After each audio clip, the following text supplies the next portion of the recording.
Este es un antiguo búnker soviético construido en el denso y espeso bosque de Lituania, con el fin de que fuera bien difícil de ubicar. Fue construido en 1962 y al principio fue una base de misiles intercontinentales de los soviéticos. Mírelos a los soviéticos con Fidel Castro, nada más y nada menos. Pero no solo eso.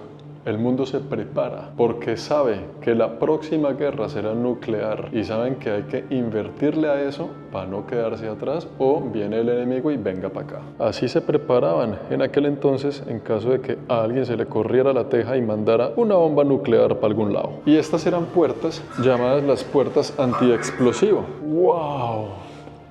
Esto es alucinante, amigos. Yo no les puedo describir lo que se siente estar acá. Pero wow, esta gente estaba preparada para acabar con todo.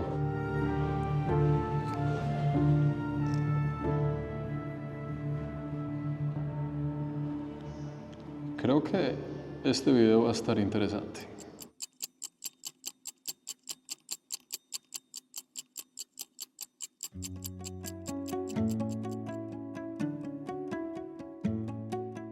Un poquito de lluvia, cielo gris, un poquito de frío, pero estamos preparados. Bienvenidos al día 2 explorando la región de los países del Báltico. Estamos en Lituania. Estamos en una ciudad llamada Kaunas, si se pronuncia bien. En el mapa me dice Kaunas, la gente de aquí la pronuncia como Kaunas. Y es una ciudad muy interesante. Esta ciudad se volvió parte de la UNESCO, Patrimonio Mundial de la Humanidad, hace relativamente poco. Y es que la arquitectura de aquí cuenta la historia de la era moderna de Europa y de la humanidad. Muchos de los edificios que vamos a ver alrededor, puro Art Deco, inspirado en la arquitectura moderna de los franceses de aquella época. Algo que no se ve muy frecuentemente y menos en la región del Báltico, pero lo vemos en esta ciudad. Y aquí estoy parado en la vía peatonal más larga del norte de Europa. Estos son 2 kilómetros de un pasadizo que va hasta la vieja ciudad. Y es que sobra decir que este lugar muy bello, así como casi todo lo que he explorado en este país. El tour de los países del Báltico definitivamente que no decepciona.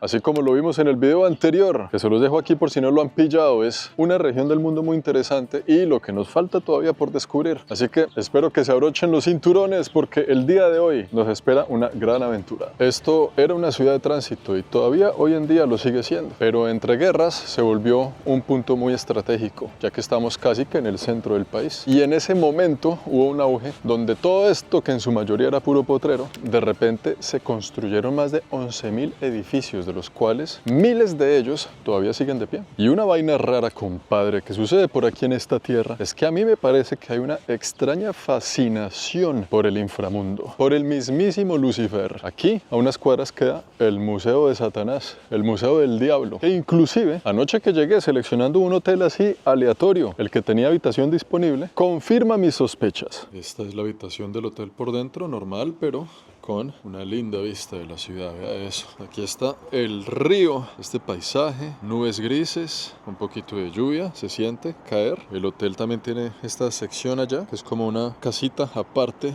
y esta terraza en el edificio donde yo estoy, hay gente desayunando en este momento. Todas las paredes son así negras, como las ven. Pero lo curioso de este hotel es todo lo que tiene por dentro. Usted entra por aquí y encuentra esta casa negra, una casa que parece como si estuviera realmente embrujada, ¿no? Y justamente esa es la temática de aquí. Esto es algo simplemente que llama mi atención, que me da curiosidad por qué en esta ciudad todo tiene que ser tan macabro. Entonces uno pone el código para entrar. Últimamente todos los hoteles funcionan automático, ¿no? Casi nunca hay gente en la recepción, sino que es así. Este hotel se llama el Hotel Muy Malo o el Muy Malo Hotel, Very Bad Hotel. Entonces yo dije, pero ¿cuál es la publicidad? Que sea un hotel muy malo en cuanto al servicio. Y no, señor, es que es un hotel muy malo porque vea, lo atiende este man. Y también tienen el libro de las sombras, una vaina bien oscura, ¿no? Donde usted escribe ahí sus vainas, el recordatorio de su visita, y pues tiene elementos muy oscuros, ¿no? Muy del demonio. Pero a la vez también está muy raro. Es un concepto muy curioso, porque pues este man a mí no me da miedo. Un señor tirando billetes desde un caballo y una vieja ahí mostrándole la intimidad al hombre, al caballo sobre todo. El caballo, ¿qué está haciendo el caballo? Yo no entiendo muy bien en dónde estoy, pero entre más subimos, menos entendemos. Aquí dice, es posible que quieras dormir con un ojo abierto. Un hotel que lo invita a uno a conciliar el sueño. Usted va subiendo y va encontrando así como cosas de Alicia en el País de las Maravillas. Viene aquí al segundo piso del hotel y encontramos esta habitación. Es la habitación número 666. El diablo nunca descansa, nunca duerme. Y aquí tenemos al Grinch. Bueno, al que le dé miedo el Grinch, pues ahí lo tiene para que se asuste. Nunca subí al tercer piso, mi habitación es esa de ahí. Y pues es raro porque como que le quieren dar a uno miedo, pero de repente está la foto de Albert Einstein. Entonces uno dice, pero ¿cómo así? Los pasillos son bien oscuros, bien rojos, bien macabros. Esto es simplemente como para agregarle el dato curioso de la existencia de estos lugares en esta ciudad. Y es que una vaina más rara todavía es que gran parte de las cosas que vamos a ver de aquí hacia la playa, hacia la costa del Báltico, tienen que ver con el inframundo, que ya vamos a ir investigando y descubriendo a lo largo de este video. Así que sin más que decir, pues vamos a ver de qué se trata ese museo de Lucifer, el museo de Satanás, el museo del diablo. A ver si de pronto el man está ahí disponible para tomarnos un café y hacerle unas preguntas. Además es una ciudad donde hay duendes en cada esquina. Duendes de verdad, ¿verdad? Un lugar que presenta su apoyo a Ucrania en esta guerra, en esta situación. Un lugar que tiene muy bien definidos quiénes son sus aliados en todo esto. Nada de andar de tibios. El museo dedicado al diablo en esta ciudad tiene alrededor de 300 estatuas, esculturas y diferentes piezas de arte dedicadas al diablo. O algunos personajes que han representado los tiempos más oscuros de la historia del planeta. Son 3 pisos repletos de esta temática. Pero nosotros nos vamos a ir un poco más allá, hacia el bosque, porque a pesar de que la historia es bien oscura y un poco escalofriante en ese museo, nosotros necesitamos un poco más de adrenalina.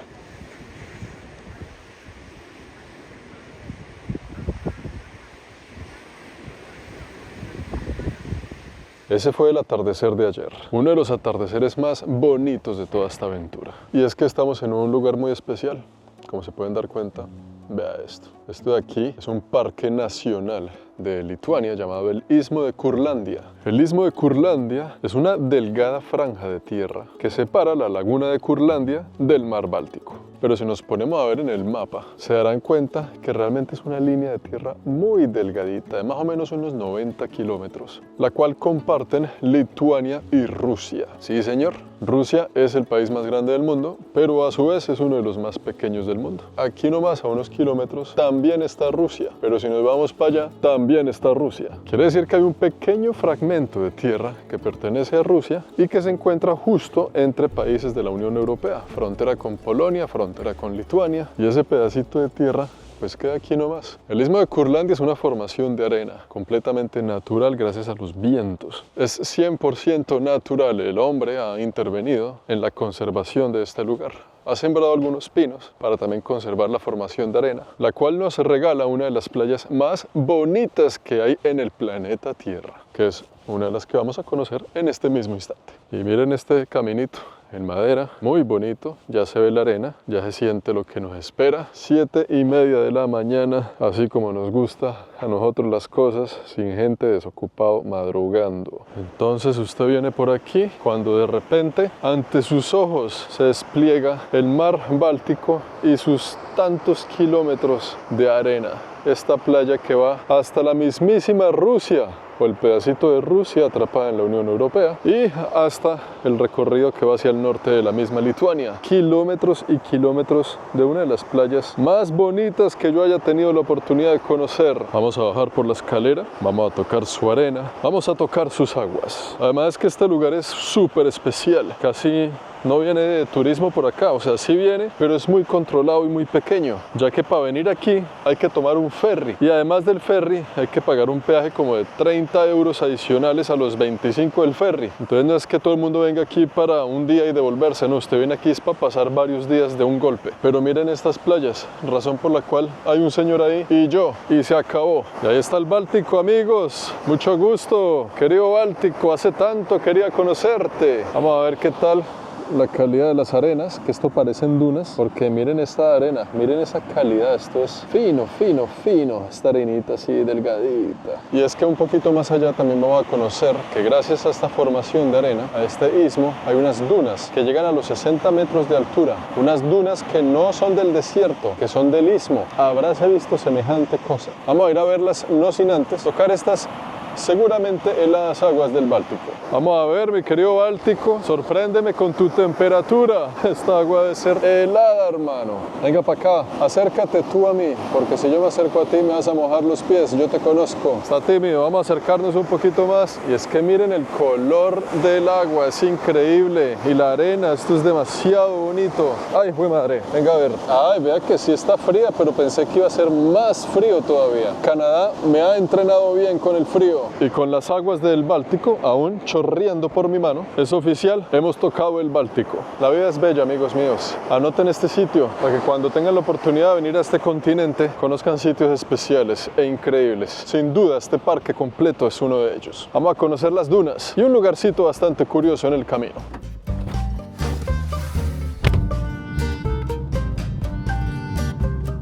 Y es que en este parque quedan las dunas, o algo que llaman como la duna muerta. La tenemos allá, y pues esa va a ser mi primera duna que no está en un desierto. Yo no sé, las que hemos tenido la oportunidad de visitar están en desierto siempre, ¿no? En Colombia, en los Emiratos, en Perú, pero una duna en el norte de Europa. Interesante. Yo no sé si ustedes conocen alguna otra duna que no esté en el desierto. Si llega a ser el caso, ustedes me lo dirán. Pero pues aquí vamos a conocer esta. A ver qué tal. Muy bien organizado este lugar. Miren estos caminos tan perfectos de la gente viene a disfrutar del sol porque, sí señores, el verano aquí es corto y apreciado. Llega el invierno y, mijo, todo el mundo para la casa. Prohibido caminar por fuera del sendero. De aquí para allá no se puede caminar, para eso pusieron esto aquí, para proteger. La duna muerta se conoce también como la duna gris o las dunas fósiles. Y estas dunas se formaron hace miles de años, cuando el viento y las corrientes marinas movieron grandes cantidades de arena. Con el tiempo estas dunas dejaron de moverse y quedaron fósiles. De ahí viene su nombre, la duna muerta, una duna que ya no se mueve. Por ende, en su gran mayoría están cubiertas de vegetación. Aquí se esconde una gran diversidad de flora y fauna. Este paisaje se puede comparar con un paisaje de la luna, en ocasiones bastante árido y desolado, solo que con algunas manchas de vegetación que nos recuerdan que todavía seguimos en la Tierra. Un lugar bastante conservado y bien protegido, que hoy en día hacen parte del patrimonio de la humanidad. Me recuerda mucho al Parque de la Macuira allá en Colombia, en La Guajira, que ahí había unas dunas rodeadas de vegetación. Y sí, señores, cayendo en cuenta, esas dunas de la Macuira en Colombia no están todavía en el desierto. Están rodeadas de vegetación y esa vegetación rodeada de desierto. Parecido pero no lo mismo. Vamos a poner a prueba la honestidad del pueblo lituano. Vamos a dejar aquí los zapatos y las medias. Y nos vamos a caminar todo eso para que cuando volvamos a ver si todavía siguen ahí las chagualas. Esta arena definitivamente es de lo mejor que ha pisado mis pies en cuestión de arenas en el mundo. Esto se ve aquí nomás pero es lejos, hermano. Ya llevo caminando con estas señoras ahí atrás y vea todo lo que falta. Desde aquí arriba se puede contemplar un poco la belleza del lugar. Dunas con bosque de pinos y el Báltico por detrás. Un paisaje que parece hecho por inteligencia artificial, una vaina irreal. Pensar que existen estos lugares. Un ratico más para allá, vamos a darle. Si mis amigas del Báltico son capaces, yo también. Unos 20 minutos caminando en la arena con el sol pegando, una subida más o menos de 60-70 metros. Y hemos llegado a la parte final. ¿Qué es esto de aquí? Se sube, ve todo, se baja y se devuelve. Así que vamos a subir, a verlo todo, a bajarnos y a devolvernos. Pero vea que antes de subir, desde aquí también podemos verlo todo sin bajar ni devolvernos. Está muy bonito el lugar. Son dunas que aquí en esta parte arenosas, allá tienen su verde, tienen su vegetación, su musgo, aquí abajo su bosque y ahí el gran lago. Este parque, lo dije una vez y lo repito, es de las cosas más lindas que hay por ahí. Lituania, de nuevo, un aplauso. Muy lindo este país. Felicitaciones. Miren eso, de aquí para allá, cómo se ve. Una cosa extraordinaria. Ahora sí, si me lo permiten, vamos a subir a verlo todo para bajar y devolvernos. Seguridad lituana en su punto. Además que este lugar está rodeado de algunos pueblitos bastante pintorescos, casitas de colores donde en un costado tenemos las playas, tenemos el Báltico y aquí tenemos el lago. Y es que estamos a solo unos pasos, el lago aquí, y si caminamos un poquito para allá, la playa y el Báltico. Y si caminamos un poquito para allá, la colina de las brujas. Vea esa escultura tan extraña, aquí en la mitad pues de todo. Es una hormiga o una oveja al revés, muerta, vea, con las patas arriba. Increíble, ¿no? Porque este es el aguijón y esas son las patas. ¿En qué estaría pensando el artista o qué abeja lo picó? La colina de las brujas, a la cual se llega por este camino y nos recibe esta bruja. ¿Será una escultura mitológica de alguna índole? pues vamos a investigar, porque ya pasamos por el Museo del Demonio, del Diablo, ahora la Colina de las Brujas. ¿Qué le pasa a la gente acá? ¿Cuál es esa afinidad por la oscuridad? Pues vamos a ver, la Colina de las Brujas, aquí voy. Yo solo y sin armadura. La colina o el Parque de las Brujas es un lugar que lleva 45 años con las puertas abiertas. Una pequeña caminata en el bosque donde encontraremos al lado y lado esculturas talladas en madera por artistas del país. Estas esculturas en la gran mayoría representan figuras no solo del folclore lituano, sino que incluye leyendas de brujas, demonios y personajes míticos. Es un lugar que combina arte con mitología, un atractivo que nos lleva por las creencias tradicionales de este país. Haga de cuenta que este es un parque temático que si estuviera ubicado en América Latina veríamos esculturas de la Llorona y de la Patasola y de todo esto. Está bonito, una corta y tranquila caminata, pero vamos a despedirnos de este mágico parque nacional. Vamos a conocer de una vez lo que vinimos hasta aquí a ver.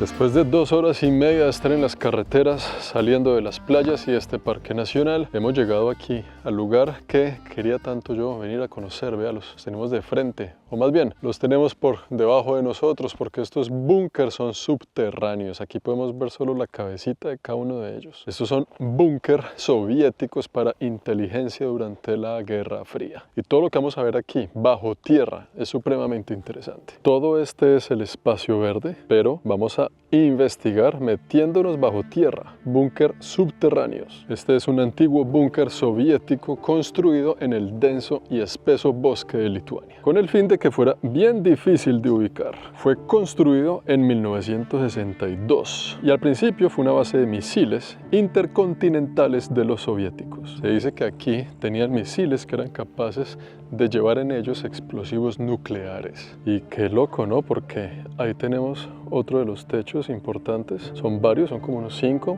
pero aquí está la entrada principal del búnker como tal. Y pues hoy en día esto está abierto, ¿no? La gente de Lituania lo deja aquí abierto para el turista y para que vengamos a conocer cómo era. Una gran y sólida puerta nos da la bienvenida al interior del búnker como tal. Lo tienen excesivamente bien conservadito. Se respira un aire bastante soviético. Inclusive tenemos el teléfono, sería lo que en esta época usaban para las comunicaciones, o lo que sería tal vez un walkie-talkie de la época, ¿no? Para comunicarse entre diferentes bases militares. Aquí pues ellos han puesto un oficial del ejército rojo de los soviéticos hecho en cera para que nos dé la bienvenida, para que llame aquí a través de su teléfono y su dispositivo al 506 de parte de Juan. Sí, que siga, muchas gracias. Pues vamos a seguir a ver qué más encontramos por ahí. Qué locura pensar que esto en algún momento estaba lleno de oficiales del ejército de los soviéticos haciendo inteligencia, ¿no? Sobre todas las estrategias de guerra, de invasiones y así sucesivamente, y que hoy esté pues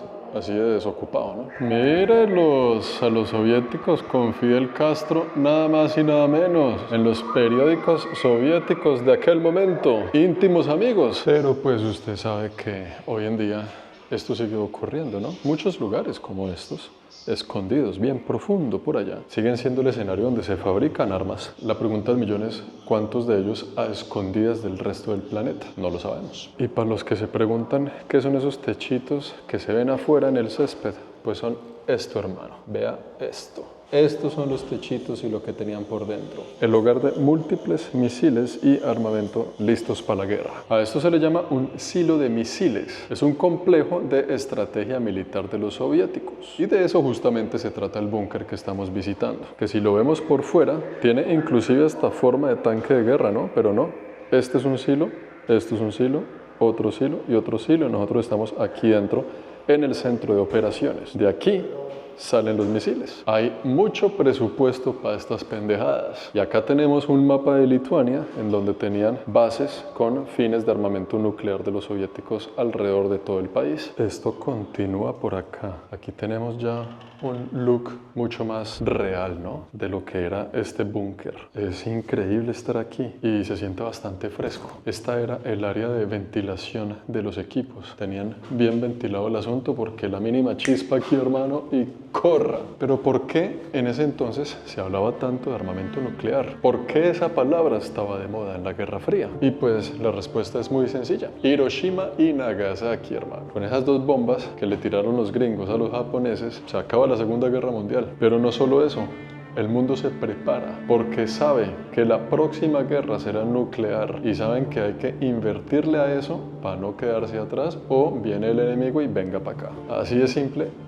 Y así nomás. Wow, desde aquí se puede ver los grandes motores con los que ventilaban todo este complejo. Vamos a ver si podemos encontrar la forma de ir para allá porque aquí, literal, yo me siento un poco perdido. Acá tenemos un mapa del mundo desde el punto de vista soviético. Si nos damos cuenta, Rusia en ese entonces se llamaba Unión Soviética y desde aquí se craneaba toda la inteligencia. Es más, esta es el área y el salón de los paneles eléctricos. Y ante la amenaza constante de bombas nucleares donde se presumía que el enemigo iba a atacar grandes ciudades y centros económicos de otros pueblos, la Unión Soviética se encargó de culturizar a los ciudadanos por medio de propaganda de cómo cuidarse en caso de que cayera una bomba nuclear en nuestro hogar, en nuestra ciudad. Y aquí está todo el tipo de instrucciones y equipos que la gente debería usar en caso de una bomba nuclear. Algunas de las máscaras están aquí, inclusive eran artefactos como estos, que nadie nunca utilizó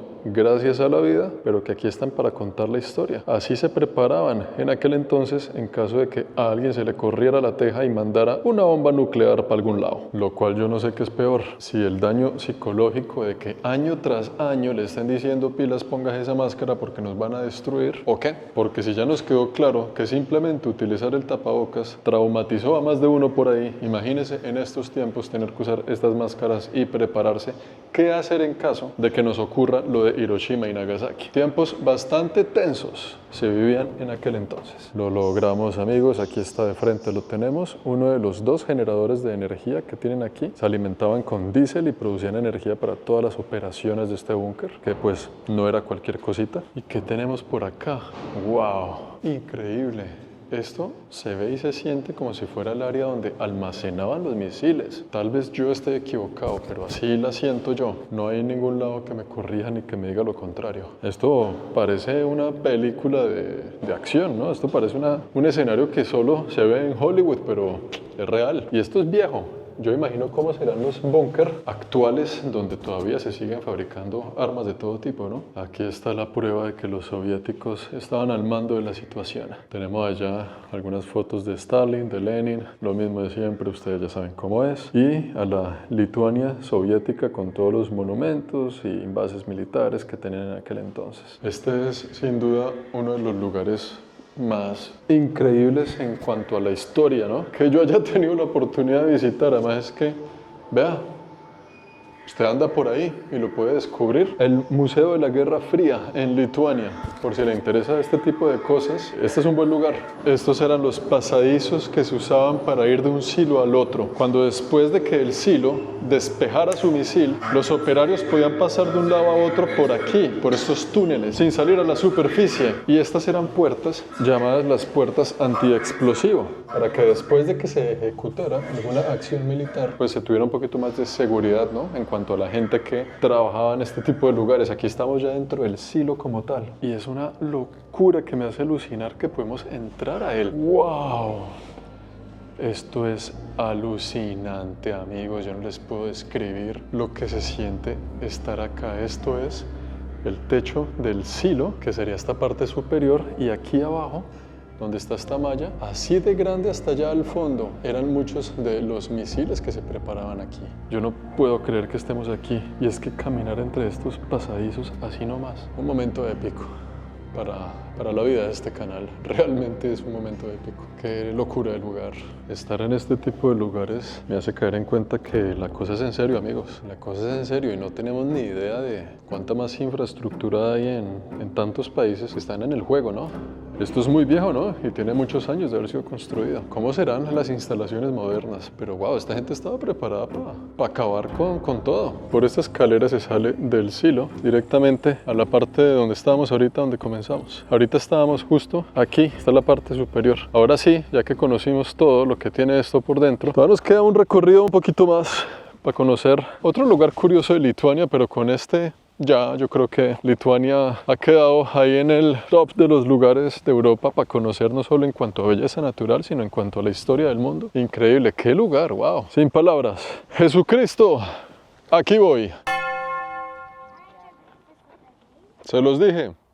Y aquí estoy. Y esta es la Colina de las Cruces, o el camino que conduce a ella. Un lugar en Lituania que recolecta un poquito más de 100.000 cruces traídas por creyentes lituanos, pero también de todo el mundo, ya que este es un sitio de peregrinación y un símbolo nacional de los creyentes en el país. Y aquí hay una cantidad de cruces de tamaños y estilos diferentes. Se dice que esta colección de cruces comienza en el 1830-1860 por allá, como un símbolo de resistencia y memoria para los que perdieron la vida durante los levantamientos contra el dominio de los rusos. Este sitio también sirvió como un símbolo de resistencia pacífica contra el régimen de la época soviética en el país, ya que, como ustedes lo saben, durante la Unión Soviética las religiones estaban prohibidas y asimismo todos los símbolos religiosos estaban prohibidos. Esto es una anarquía religiosa, una revolución, una santa revolución ante esa imposición. Por eso después, en tiempos postsoviéticos, este lugar experimenta un renacer